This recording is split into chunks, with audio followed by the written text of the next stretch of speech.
Hello दोस्तों, स्वागत है आपका अपने चैनल में। दोस्तों, आज हमारी पॉलिटी की एमसीक्यू सीरीज का 45 पार्ट है। चलिए आज की वीडियो स्टार्ट करते हैं। पहला क्वेश्चन है, क्षेत्रीय परिषदों का गठन किसके द्वारा किया जाता है? राष्ट्रपति के द्वारा। सामान्यतः किसी क्षेत्रीय परिषद की अध्यक्षता कौन करता है? केंद्रीय गृह मंत्री। क्षेत्रीय परिषदों का सृजन हुआ है संसदीय कानून द्वारा। क्षेत्रीय परिषदें परामर्शदात्री इकाइयां हैं। क्षेत्रीय परिषदों के गठन के संबंध में किस वर्ष प्रावधान किया गया? 1956 ईस्वी में। राज्य पुनर्गठन अधिनियम 1956 के भाग 3 के जरिए कितनी आंचलिक परिषदें स्थापित की गई थी? 5। वर्तमान समय में भारत में कितने क्षेत्रीय परिषदें कार्यरत हैं? 6। सुमेलित कीजिए। सूची 1 में क्षेत्रीय परिषदें हैं और सूची 2 में मुख्यालय। उत्तर क्षेत्रीय परिषद का मुख्यालय नई दिल्ली में, मध्य क्षेत्रीय परिषद का इलाहाबाद में, पूर्वी क्षेत्रीय परिषद का कोलकाता में, पश्चिमी क्षेत्रीय परिषद का मुंबई में, दक्षिणी क्षेत्रीय परिषद का चेन्नई में। तो इसका आंसर होगा 1, 2, 3, 4, 5। कोड देखते हैं। ऑप्शन ए राइट आंसर होगा। अंतर्राज्यीय परिषद का गठन संविधान के किस अनुच्छेद के अंतर्गत किया गया है? अनुच्छेद 263। अंतर्राज्यीय परिषद का निर्माण होता है संवैधानिक प्रावधान द्वारा।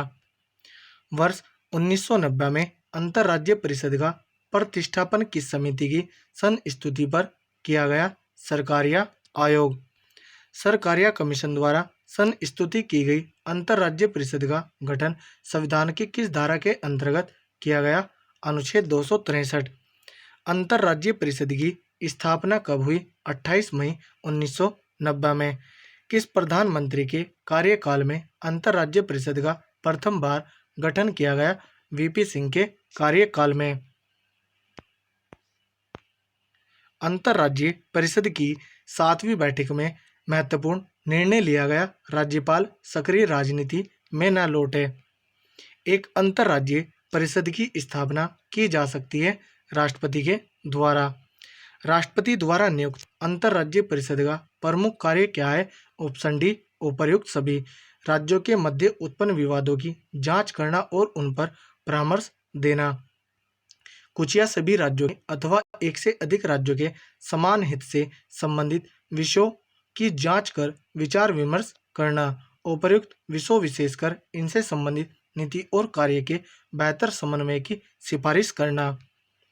योजना आयोग की स्थापना किस वर्ष की गई थी? 1950 में। 1950 में भारत में योजना आयोग की स्थापना की गई केंद्रीय मंत्रिमंडल के एक प्रस्ताव द्वारा। 1950 में योजना आयोग का गठन निम्न में से किसके संकल्प द्वारा किया गया? संघीय मंत्रिमंडल। योजना आयोग से सर्वाधिक प्रभावित हुआ है वित्त आयोग। योजना आयोग ने संघवाद को निरस्त कर दिया है, यह किसका विचार है? अशोक चंद्रा का। भारत सरकार ने नीति आयोग का गठन निम्न में से किसके स्थान पर किया है? योजना आयोग के। पूर्ववर्ती योजना आयोग को आर्थिक मंत्रिमंडल किसने बताया था? अशोक चंद्रा ने। पूर्ववर्ती योजना आयोग का गठन निम्नलिखित में से किसकी अनुशंसा से हुआ था?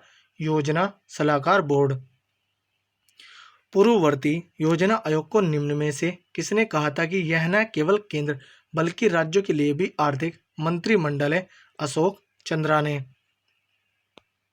पूर्ववर्ती योजना आयोग के पदेन सदस्य निम्न में से कौन थे? ऑप्शन डी 2 और 5, वित्त मंत्री और योजना मंत्री।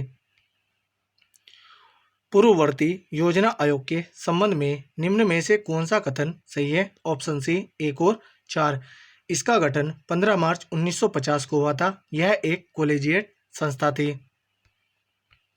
योजना आयोग के प्रथम उपाध्यक्ष थे गुलजारीलाल नंदा। निम्नलिखित में से कौन संविधान उत्तर संस्था है? नीति आयोग। निम्नलिखित में से कौन सा एक संविधान का अंग नहीं है? नीति आयोग। नीति आयोग का स्वरूप क्या है? परामर्शदात्री संस्था। निम्नलिखित में से कौन सा एक संवैधानिक निकाय नहीं है? नीति आयोग। निम्नलिखित में से कौन संविधान उत्तर और विधि बाह्य निकाय उपर्युक्त सभी राष्ट्रीय विकास परिषद, नीति आयोग और राष्ट्रीय एकता परिषद। योजना आयोग की जगह नीति आयोग की स्थापना किस वर्ष की गई? 2015 में। नीति आयोग का अध्यक्ष होता है प्रधानमंत्री। नीति आयोग का पदेन सभापति कौन होता है? प्रधानमंत्री। भारत के नीति आयोग के संबंध में निम्नलिखित में से कौन सा कथन सही है? सभी। नीति आयोग का संविधान में कोई उल्लेख नहीं है। इसका उपाध्यक्ष एवं सदस्यों के लिए कोई निश्चित कार्यकाल नहीं होता। इसके सदस्य के लिए कोई निश्चित योग्यता निर्धारित नहीं है। तीनों ऑप्शन सही है। नीति आयोग के उपाध्यक्ष को भारत सरकार के सरकारी वरीयता क्रम में महत्व का दर्जा दिया गया है, भारत सरकार के कैबिनेट मंत्री के समान। नीति आयोग के विषय में निम्नलिखित में से कौन सा एक सही नहीं है? इसमें एक पूर्णकालिक अध्यक्ष होता है। निम्नलिखित में से कौन सा एक संविधान उत्तर संस्था है? नीति आयोग। निम्नलिखित में से कौन सर्वोच्च मंत्रिपरिषद के नाम से जाना जाता है? राष्ट्रीय विकास परिषद। राष्ट्रीय विकास परिषद का अध्यक्ष कौन होता है? प्रधानमंत्री। प्रधानमंत्री यूनियन कैबिनेट मंत्री, मुख्यमंत्री एवं मंत्रिपरिषद सभी सदस्य होते हैं राष्ट्रीय विकास परिषद के। राष्ट्रीय विकास परिषद के सदस्य निम्न में से कौन होते हैं? उपर्युक्त सभी राज्यों के मुख्यमंत्री, संघीय मंत्रिमंडल के सभी सदस्य, केंद्र शासित प्रदेशों के प्रशासक। भारत में राज्यों के बीच सहयोग और समन्वय प्राप्त करने के लिए निम्नलिखित संस्थाओं में से कौन सी संविधान उत्तर विधितर संस्था या संस्थाएं? नीचे दिए गए कोड से सही उत्तर का चयन कीजिए। ऑप्शन डी राइट आंसर होगा। केवल 4 अंतर्राज्यीय परिषद। राष्ट्रीय विकास परिषद के सदस्य नहीं होते हैं राज्यों के राज्यपाल। राष्ट्रीय विकास परिषद का उद्देश्य पंचवर्षीय योजनाओं का निर्धारण व उन्हें सुनिश्चित करना। वित्त आयोग क्या है? पंचवार्षिक निकाय। संविधान के अनुच्छेद 280 में वर्णित वित्त आयोग का निर्माण करता है भारत का राष्ट्रपति। वित्त आयोग के अध्यक्ष की नियुक्ति कौन करता है? राष्ट्रपति।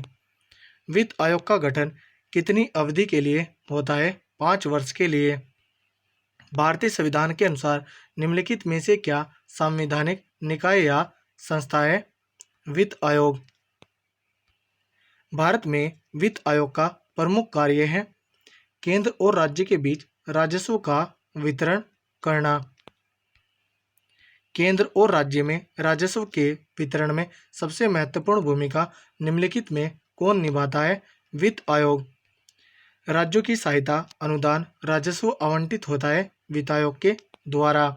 सामान्यतः 5 वर्षों बाद वित्त आयोग की स्थापना की जाती है। केंद्रीय अनुदान और संघ के राजस्व में राज्यों का अंश निर्धारित करने के लिए। राज्यों के कर भाग को निर्धारित करने का अधिकार किसके पास है? वित्त आयोग के। केंद्र एवं राज्यों के मध्य वित्तीय विवादों के निपटारे हेतु मुख्य एजेंसी है वित्त आयोग। भारत में संघीय वित्त संबंध रखता है राज्यों एवं केंद्र के बीच वित्त से। भारत में राष्ट्रपति को विशिष्ट केंद्र राज्य राजकोषीय संबंधों के बारे में सुझाव किसके द्वारा दिया जाता है? वित्त आयोग के द्वारा। संघ और राज्यों के मध्य वित्तीय संसाधनों के वितरण के संबंध में सलाह देने के लिए राष्ट्रपति निम्न में से किसकी नियुक्ति 5 वर्षों के लिए करते हैं? वित्त आयोग के। कौन सा प्राधिकरण भारत की समेकित निधि में से राज्यों को राजस्व का सहायता अनुदान देने वाले सिद्धांतों की अनुशंसा करता है? वित्त आयोग। निम्नलिखित में से कौन सा एक वित्त आयोग का कार्य नहीं है? व्यापार कर का विभाजन। राज्यों को वित्तीय आवंटन किसकी संस्तुति पर किया जाता है? वित्त आयोग की। केंद्र राज्य वित्तीय संबंधों का निर्धारण कौन करता है? वित्त आयोग। भारतीय संविधान के किस अनुच्छेद के अंतर्गत वित्त आयोग का गठन किया जाता है? अनुच्छेद 280। वित्त आयोग में अध्यक्ष के अतिरिक्त कितने सदस्यों की व्यवस्था है? 4 की। निम्नलिखित में से किस सेवानिवृत्त नियंत्रक एवं महालेखा परीक्षक को वित्त आयोग का अध्यक्ष बनाया गया, जबकि ऐसे नियुक्ति करने पर वर्जना है? ए के चंदा को। प्रथम वित्त आयोग के अध्यक्ष कौन थे? केसी नियोगी।